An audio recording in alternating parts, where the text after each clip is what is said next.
आदाब नाजरीन, खैर मकदम है आपका। आप देख रहे हैं जी सलाम। मैं हूं इमरान खान और लेकर हाजिर है हम इस वक्त वर्ल्ड न्यूज। आइए नजर डालते हैं दुनिया भर की अहम खबरों पर। अमेरिका और ईरान के दरमियान कशीदगी के बीच सदर ट्रंप ने बड़ा और अहम बयान दिया है। अमेरिका सदर ने कहा है कि वो बिना किसी शर्त और किसी भी वक्त ईरान के सदर हसन रूहानी से मिलने के लिए तैयार है, लेकिन ईरान ने कहा है कि फिलहाल मुज़ाकरात के लिए वक्त साजगार नहीं है।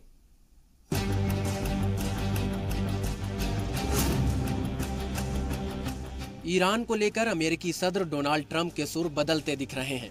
ईरान के तई नर्म रुख अपनाते हुए ट्रंप ने कहा कि ईरान के जौहरी प्रोग्राम पर नए समझौते की राह निकालने के लिए वो ईरानी सदर हसन रूहानी से बिना किसी शर्त के मुलाकात करने को तैयार हैं।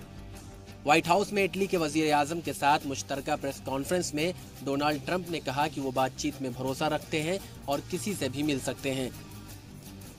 So I believe in meeting. I would certainly meet with Iran if they wanted to meet. I don't know that they're ready yet. They're having a hard time right now. But I ended the Iran deal. It was a ridiculous deal. I do believe that they will probably end up wanting to meet, and I'm ready to meet anytime they want to. And I don't do that from strength or from weakness. I think it's an appropriate thing to do.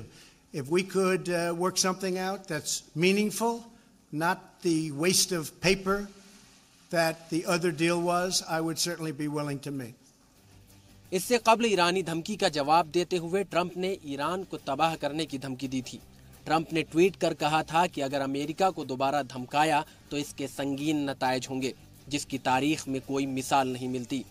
अमेरिकी वजीर खारजा Mike Pompeo ने भी कहा था कि America Iran को किसी भी कीमत पर President wants to meet with folks to solve problems. If the Iranians demonstrate a commitment to make fundamental changes in how they treat their own people, reduce their malign behavior, can agree that it's worthwhile to enter a nuclear agreement that actually prevents proliferation, then the president said he's prepared to sit down and have the conversation with them. उधर Trump के offer का जवाब देते हुए ईरानी सदर के सलाहकार Hamid Abu Talebi ने कहा कि किसी भी बातचीत का रास्ता तैयार करने से पहले अमेरिका को जौहरी समझौते पर वापस लौटना चाहिए ताकि भरोसा पैदा हो सके। वाज़ेह रहे कि इससे कबल ईरान के वजीर खारजा जवाद ज़रीफ और मजहबी रहनुमा आयतुल्लाह खामनई ने भी अमेरिका के साथ किसी भी तरह की बातचीत से इनकार किया था। उनका मानना है कि ट्रंप इंतजामिया भरोसे के लायक नहीं। आपको बता दें कि 2015 से जौहरी समझौते से दस्तबरदारी के बाद अमेरिका और ईरान के बीच कशीदगी बढ़ गई है। अब देखना है कि इस कशीदगी को कम करने के लिए अमेरिका और ईरान मुज़ाकरात की टेबल पर कब बैठते हैं। ब्यूरो रिपोर्ट, जी सलाम। और इस पर बात करने के लिए इस वक्त हमारे साथ डॉक्टर मोहम्मद सोहराब साहब जुड़ गए हैं, जो एक्सपर्ट हैं मिडिल ईस्ट मामलों के। आइए उनसे बात करिए। डॉक्टर मोहम्मद सोहराब साहब, खैर मकदम है आपका जी सलाम पर। मेरा सवाल आपसे सबसे पहले यही कि अमेरिकी सदर ट्रंप ने ईरान के साथ बिला शर्त बातचीत की पेशकश की है। ट्रंप के सुर बदलने के पीछे क्या आप वजह देख रहे हैं? डॉक्टर मोहम्मद सोहराब साहब, आप मेरे साथ लाइन पर हैं? जी जी। मेरा सवाल आपसे यही था सबसे पहले कि जो ट्रंप ने बिना शर्त अब ईरान के साथ बातचीत की पेशकश की है, तो उनका ये जो सुर बदल रहा है उसके पीछे की वजह क्या है? देखिए, सुर वगैरह नहीं बदल रहा है। वो ट्रम्प का जो जहनी जो कंडीशन है वो स्टेबल है नहीं। वो हर मामले पर टर्न इसी तरह से यू टर्न ले रहा है, और चाहे वो नॉर्थ कोरिया का मामला हो, ये यूरोप के साथ ताल्लुकात का मामला हो, माइग्रेशन का इशू हो, हर इशू पे इसी तरह का सरप्राइज करने वाला वो एकदम उठा रहा है। दूसरी अहम बात यह है कि जहां ट्रंप ने चंद दिनों पहले, शायद एक दिन या 2 दिन पहले, उसने ये कहा कि अमेरिका जो है बिल्कुल तैयार है या और तैयारी में है ईरान पे हमला करने के लिए। आज ट्रंप ये कह रहा है कि हम बगैर किसी प्री कंडीशन के हम ईरान से बात करने के लिए तैयार हैं। ये कहीं ना कहीं ट्रंप की जो जाती पर्सनालिटी है उसमें एक बहुत बड़ी लेकुना, बहुत बड़ी कमी को दिखा रहा है। इस तरह के लीडर से किस तरह की तवक्को की जा सकती है, ये कहना बड़ी मुश्किल है। दूसरी अहम बात यह है कि ईरानियन लीडरशिप ने बहुत ही वाज़ेह कर दिया है कि ट्रंप से बात करने का कोई सवाल। जी बिल्कुल, मेरा सवाल भी यही था कि ट्रंप कह रहे हैं कि वो मुज़ाकरात पर यकीन रखते हैं, लेकिन ईरान ने कहा है कि बातचीत के लिए अभी माहौल साजगार नहीं है। तो कैसे इसको देखें हम? मैं वही कह रहा हूं कि ईरान न्यूक्लियर डील से अमेरिका विड्रॉ किया है, ईरान विड्रॉ नहीं किया है।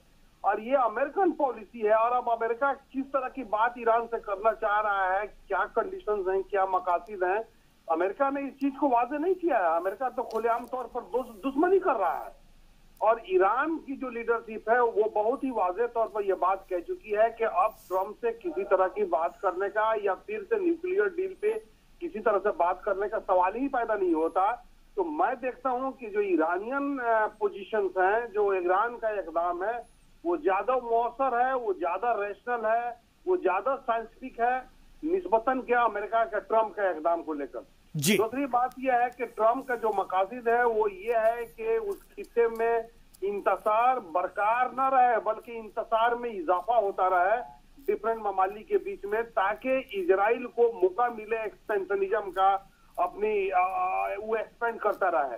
तो कीपिंग दैट ऑब्जेक्टिव, उस ऑब्जेक्टिव को ध्यान में रखते हुए ट्रंप इंतजामिया ने इस तरह का एकदम जी, यहीं से मेरा सवाल यह भी है कि क्या अमेरिका के जो इत्तेहादी है इसराइल और सऊदी अरब इस मुज़ाकरात की कोशिश को कामयाब होने देंगे कभी? देखिए, इजराइल और सऊदी अरबिया के तरफ से जो मामलात है, जो उनका पोजीशन है, वो अपने जगह पे है। मेरा ये मानना है कि ट्रंप खुद बात करने को तैयार नहीं है। ईरान से किसी तरह के मामलात पर अमन के जरिए अमेरिका अपने मामला को सुलझाए, वो कोई बात करने नहीं चाहता। लेकिन सवाल ये भी है सर, सवाल ये भी है कि जब शुमाली कोरिया अमेरिका से बात कर सकता है तो फिर ईरान क्यों नहीं? देखिए, शुमाली कोरिया का मामला दूसरा है, यहाँ इजराइल का मामला है। और जूविश लॉबी बहुत मजबूत लॉबी है। और सिर्फ जूविश लॉबी नहीं, अमेरिका के क्रिश्चियन जो इवांजेलिकल क्रिश्चियंस हैं, जो क्रिश्चियन फंडामेंटलिस्ट है, वो लॉबी बहुत ही मजबूत है। उसको किसी न किसी तरह से उस खित्ते में इंतसार को बढ़ाकर और बढ़ावा देकर ग्रेटर इजराइल को बनवाना है।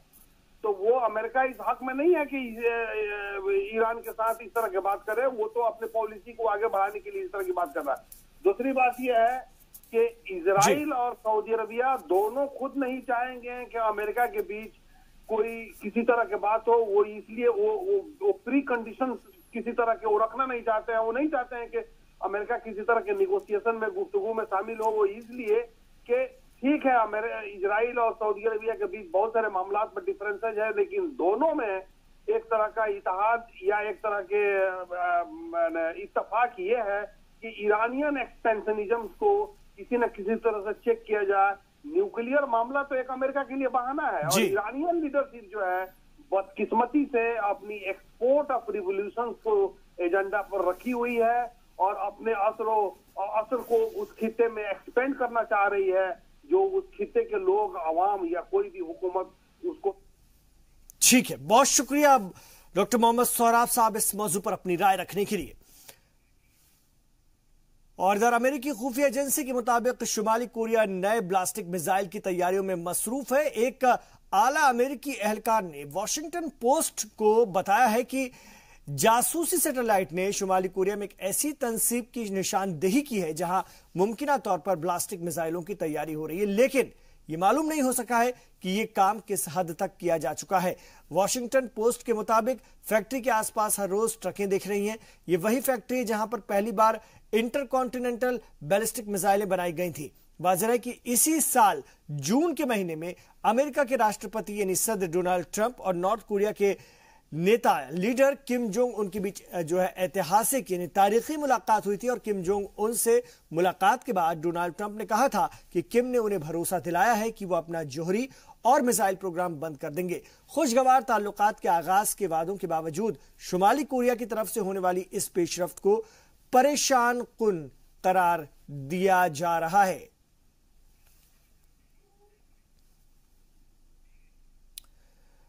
इधर इंडोनेशिया ने एशियाई खेलों की इफ्तिताही तकरीब में शिरकत की खातिर शुमाली कोरियाई रहनुमा किम जोंग उन को मदऊ किया है। अगस्त में जकार्ता में मुनक्किद की जा रही इस तकरीब में जनूबी कोरिया के सदर मून जे इन भी शिरकत करेंगे। वाज़ेह है कि इंडोनेशियाई सदर की खुसूसी एलची पुआन महारानी शुमाली कोरिया के दौरे पर हैं, जहां उन्होंने किम योंग नाम से मुलाकात की है और उन्हें इंडोनेशिया के सदर जोको विदोदो का खत सौंपा है, जिसमें कि किम जोंग उन को एशियाई खेलों में इफ्तिताही तकरीब में शामिल होने की दावत दी गई है। शुमाली कोरिया की तरफ से जौहरी हथियारों के इंसदाद और मिसाइल तजर्बात रोकने के वादों के बाद उसे आलमी पजराई मिल रही है। तवक्को है कि एशियाई खेलों में दोनों रियासतों का मुश्तरका वफ्द शरीक होगा, जिसकी खातिर दोनों ममालिक के रहनुमा काम कर रहे हैं।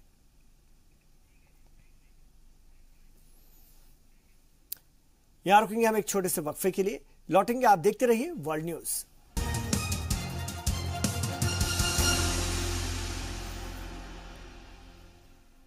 आप इस वक्त देख रहे हैं जी सलाम पर वर्ल्ड न्यूज। पाकिस्तान तहरीक इंसाफ का मरकज और पंजाब में हुकूमत साजी के लिए बनी गाला में एक अहम इजलास हुआ है, जिसमें कि हुकूमत साजी से मुतालिक अहम फैसले लिए गए हैं। जराये के मुताबिक चेयरमैन तहरीक इंसाफ इमरान खान की जेर सदारत इजलास में चारों सूबों और पार्टी की मरकजी क़यादत शरीक हुई। तमाम लीडरों ने हुकूमत साजी के लिए मिल रही हिमायत पर गौर खोज किया और मीटिंग के बाद पाकिस्तान तहरीक इंसाफ के तर्जुमान फवाद चौधरी ने कहा कि पाकिस्तान मुस्लिम लीग, कायदे आजम और बलूचिस्तान अवामी पार्टी ने बिला शर्त तहरीक इंसाफ की हिमायत का ऐलान किया है। उन्होंने कहा कि मुत्तहिदा कौमी मूवमेंट से मुज़ाकरात जारी हैं। उन्होंने भी हिमायत की बात कही है। फवाद चौधरी ने बताया कि ज्यादातर आजाद उम्मीदवार पाकिस्तान तहरीक इंसाफ की हिमायत कर रहे हैं और हुकूमत साजी के लिए तहरीक इंसाफ के पास पूरी मेजॉरिटी है और जल्द ही इमरान खान पीएम ओहदे का हलफ लेंगे। इस वक्त इस्लामाबाद में यानी कौमी असम्बली में है वो 328 और 330 के लगभग हैं। इनमें से इस वक्त पाकिस्तान तहरीक इंसाफ का अपने जो अपना हिस्सा है वो 144 नशिस्तें बनेंगी, ख़वातीन और मिनॉरिटीज़ की शामिल करके।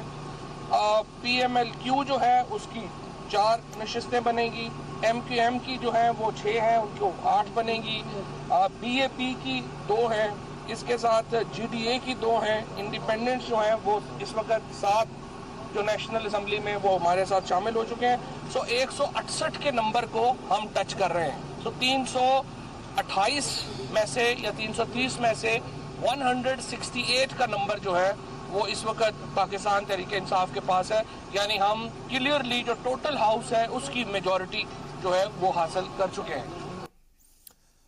पाकिस्तान में इमरान खान की क़यादत में नई हुकूमत बनने जा रही है। वज़ीर आज़म नरेंद्र मोदी ने तहरीक इंसाफ पाकिस्तान के चीफ इमरान खान को जीत की मुबारकबाद पेश की है। मोदी ने इमरान खान से फोन पर बातचीत की है और उम्मीद जताई है कि पड़ोसी मुल्क में जमहूरियत अपनी जड़ें जमाएगा, जिसके बाद अब इस बात की अटकलें लगाई जा रही हैं कि क्या इमरान खान एक कदम और बढ़ते हुए पीएम मोदी को अपनी हलफ बर्दारी तकरीब में बुलाएंगे। दरअसल पाकिस्तान कौमी असम्बली के इंतखाबात में सबसे बड़ी पार्टी के तौर पर उभरी PTI 11 अगस्त को इमरान खान की हलफ बर्दारी तकरीब में पीएम नरेंद्र मोदी समेत जनूबी एशियाई तंजीम सार्क के लीडरों को दावत देने पर गौर कर रही है।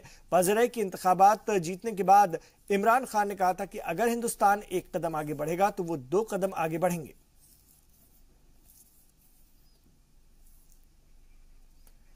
तो वजीर आजम नरेंद्र मोदी भी जा सकते हैं इमरान खान की हलफ बर्दारी तकरीब में, उन्हें भी दावत देने की कोशिश में है PTI। और जो PTI का कहना है यानी पाकिस्तान तहरीक इंसाफ का कहना है कि उनके पास मेजॉरिटी है हाउस के हिसाब से और वो अक्सरियत साबित करते हुए हुकूमत बनाने के लिए 1-2 दिन में अपना कदम उठाएंगे।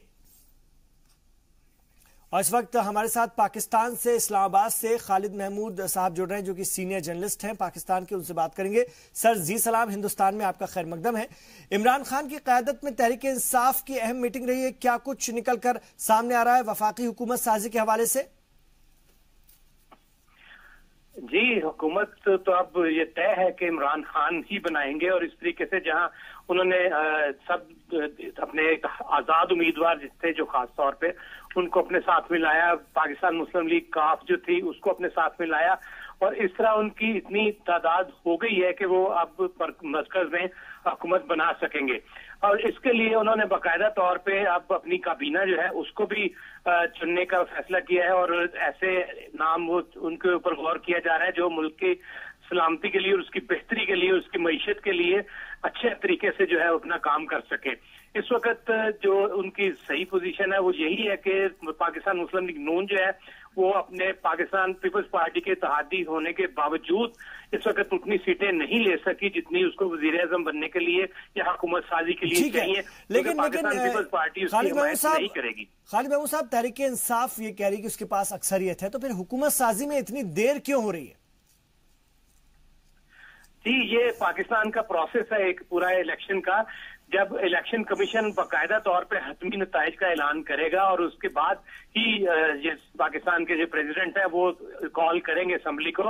ये एक पूरा प्रोसेस है जो हमेशा से इसी तरह होता है कि इसमें कोई खास देरी नहीं हो रही, क्योंकि इसमें 61 दिन का होता है कि इसके बाद इजलास बुलाया जा सकता है और ये सारा प्रोसेस जो है वो उसी तरह लीगली और कानून के मुताबिक, आइन के मुताबिक चल रहा है। ठीक है। ऐसी भी खबर आ रही है कि इमरान खान की हरबबरदारी जो तकरीब है उसमें हिंदुस्तान के वजीर आजम नरेंद्र मोदी को भी मदऊ किया जाएगा। इससे मुतालिक कोई जानकारी है आपके पास? जी, सिर्फ उनको अकेले को मदऊ नहीं किया जा रहा है, पाकिस्तान सार्क को जितने भी मालिक हैं उनके जो हेड्स हैं उनको इनवाइट किया जा रहा है और ये जिसमें मोदी जी भी शामिल है। और अभी तक की जो इतलात है उसमें मोदी साहब की जब उनसे बात हुई है इमरान खान साहब से टेलीफोन पे, तो उस वक्त भी उन्होंने दावतनामा उनको कहा है कि आप पाकिस्तान आइए, तो उन्होंने इसकी दावत कबूल भी की है और कहा है कि हालात मुनासिब हालात के वक्त वो पाकिस्तान आएंगे। लेकिन जिस तरीके से नवाज शरीफ बतौर वजीर आजम वहां नरेंद्र मोदी जी की तकरीब हलफबरदारी में गए थे, इस तरह हो सकता है कि उसके रेसिप्रोकली पाकिस्तान में भी एक दफा फिर ये एक नई रिवायत बने, जिस तरीके से नरेंद्र मोदी जी के हलफबरदारी में नवाज शरीफ गए थे और वो अब पाकिस्तान आए। बहुत शुक्रिया खालिद महमूद साहब आपका इस्लामाबाद से इस पूरी बातचीत के लिए पाकिस्तान से। इधर हफ्तों की शदीद जंग के बाद शामी अफवाज ने कनीत्रा सूबे पर मुकम्मल कंट्रोल हासिल कर लिया है। शामी अफवाज ने बागियों के जेर कब्जा यरमूक बेसिन के कई गांवों पर शामी परचम लहरा दिया है। Syrian observatory of human rights के मुताबिक शामी फोर्सेज ने जनूबी मगरबी शाम में वाक़ बागियों के आखिरी गढ़ पर भी कब्जा कर लिया, जहां पर जैश खालिद बिन वलीद ग्रुप का कब्जा था। वाज़ेह है कि 19 जून को शामी अफवाज ने खासतौर से इसराइल और अगर हम बात करते हैं जॉर्डन की सरहद के करीब कनीत्रा सूबे में बागियों के खिलाफ फौजी मुहिम शुरू की थी। और शुरुआती अगर हम बात करते हैं जंग की, तो उसके बाद रूसी सालसी में ज्यादातर बागी ग्रुप ने हथियार डाल दिए, लेकिन दाइश से मुत्तसिल कुछ ग्रुप मोर्चा संभाले हुए थे। वहीं अक़वाम मुत्तहिदा ने कहा कि वो शाम के मसले पर रूस, ईरान और तुर्की के मुज़ाकरात कर रहे हैं ताकि शाम में सियासी अमल शुरू करने के लिए आईनी कमेटी बनाई जा सके। अक़वाम मुत्तहिदा के खुसूसी एलची बराए शाम स्टीफन मस्तूरा ने रूस, ईरान और तुर्की से मुज़ाकरात के बाद कहा है कि उन्हें शामी हुकूमत और अपोजिशन ग्रुप की जानिब से आईनी कमेटी के लिए उम्मीदवारों की लिस्ट मुहैया कराई गई है, जिस पर हतमी फैसला सितंबर में जेनेवा में किया जाएगा।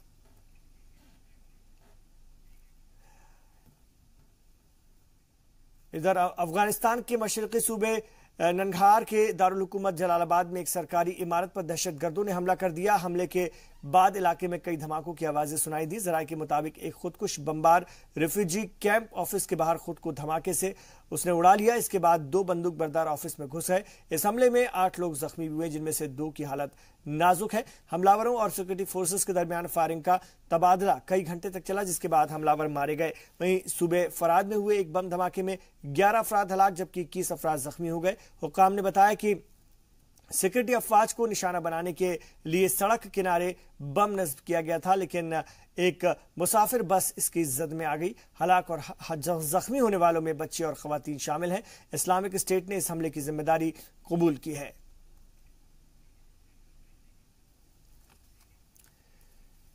यहां रुक रहे हैं एक और छोटे से वक्फे के लिए, लौटेंगे दुनिया की और भी खबरों के साथ। आप देखते रहिए जी सलाम पर वर्ल्ड न्यूज।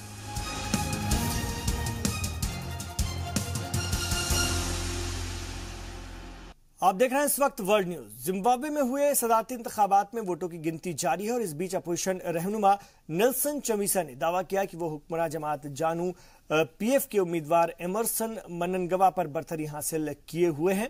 एमडीएस अलायंस के रहनुमा चमीसा ने बताया कि जुजवी नताज के मुताबिक वो 10,000 पोलिंग स्टेशनों पर जीत चुके हैं। उधर मननगवा ने भी कहा कि वो इस इंतखाबात में कामयाबी हासिल कर लेंगे। अवामी जायजों के मुताबिक इस चुनाव में खासतौर से एमरसन और चमीसा के माबैन कांटे की टक्कर है और इलेक्शन कमीशन के मुताबिक सरकारी नतायज 4 अगस्त तक मुतवक्किल हैं। वाज़ेह है कि जिम्बाब्वे में साबिक सदर रॉबर्ट मुगाबे के इख्तिदार से अलग होने के बाद 37 बरसों में पहली बार इलेक्शन का इनेकाद किया गया, जिसमें कि 90% से ज्यादा पोलिंग हुई है।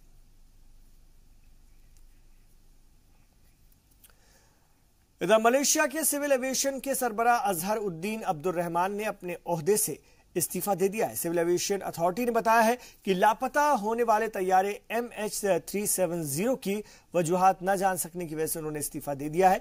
पीर के दिन ही एक रिपोर्ट जारी की गई थी जिसमें कि कहा गया था कि यह अभी तक मालूम नहीं हो सका कि यह तैयारा क्यों लापता हुआ। अजहरुद्दीन अब्दुल रहमान के इस्तीफे के बाद मलेशिया हुकूमत ने अंदरूनी जांच के लिए एक कमेटी बना दी है जो कि यह पता लगाई कि आखिर सिविल एविएशन अथॉरिटी से चूक कहां हुई। आपको बता दें कि 2014 में मलेशियन एयरलाइंस का तैयारा MS-370 लापता हो गया था, जिसमें कि 239 अफराद सवार थे। And we will set up a small committee, an internal committee, to look into what kind of recommendations and actions that can be taken against the air traffic controllers at that particular point of time. Because in the report, it has stated that the ATC did not follow the SOPs. और फलस्तीन की कमसिन लड़की अहद तमीमी को jail में डालने के बाद Israel ने अब फलस्तीनियों के एक शायर और अदीबा दरीन तातूर को भी एहतजाजी नज्म लिखने के जुर्म में 5 महीने कैद की सजा सुनाई है। तसव्वुर कीजिए क्या कोई अदालत नज्म लिखने के एवज में सजा सुना सकती है, लेकिन इसराइल में ऐसा हुआ है। शायरा दरीन तातूर ने नस्ल परस्ती के उन्वान से एक नज्म लिखी थी, लेकिन इजरायली कोर्ट ने इसे दहशतगर्दी को भड़काने वाला बताया। 36 साल की दरीन तातूर ने यह नज्म सोशल मीडिया पर पोस्ट की थी और दरीन के वकील ने कहा कि नज्म लिखना हुकूमत के खिलाफ कैसे हो गया, वो इस सजा के खिलाफ ऊंची अदालत में अपील करेंगे। आपको बता दें कि इजरायली हुकूमत फलस्तीनी एहतजाज को दबाने के लिए इस तरह के इक़दाम करती रहती है। फिलीपींस के सदर रोड्रिगो दुर्तेते मुल्क में ड्रग्स और बदनवानी के खिलाफ जबरदस्त मुहिम चला रहे हैं। उनके काम करने का अंदाज आप इसी बात से आप इसका अंदाजा लगा सकते हैं कि उन्होंने अपनी नजरों के सामने करोड़ों की गाड़ियों को टैंकों से रुंधवा डाला। दुर्तेते ने अवाम के सामने 60 कीमती कारों और दर्जनों मोटरसाइकिलों पर बुलडोजर चलवा दिया। जराये के मुताबिक इन गाड़ियों की कीमत 10 करोड़ रुपए से ज्यादा है। इस मौके पर अवाम से खिताब करते हुए फिलीपींस के सदर ने कहा कि करप्शन करने वालों के साथ ऐसे ही निपटा जाएगा। उन्होंने कहा कि फिलीपींस में सरमायाकारी का माहौल बनाने के लिए इस तरह के इक़दाम बेहद जरूरी है।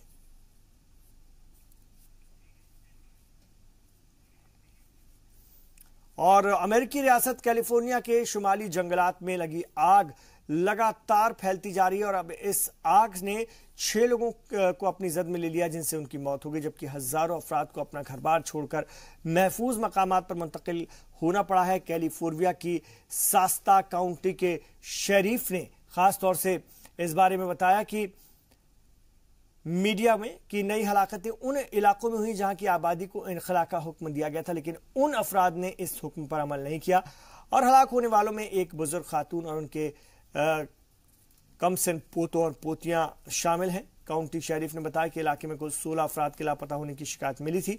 इसमें से 9 को तलाश कर लिया गया, जबकि 7 अफराद की अभी तलाश जारी है। इससे कबल हफ्ते के रोज उन्हीं जंगलात में आग बुझाने वाले अमले के 2 एहलकार दम घुटने से हलाक हो गए थे। आग अब तक 17,000 हेक्टेयर के रकबे को जलाकर राख कर चुकी है।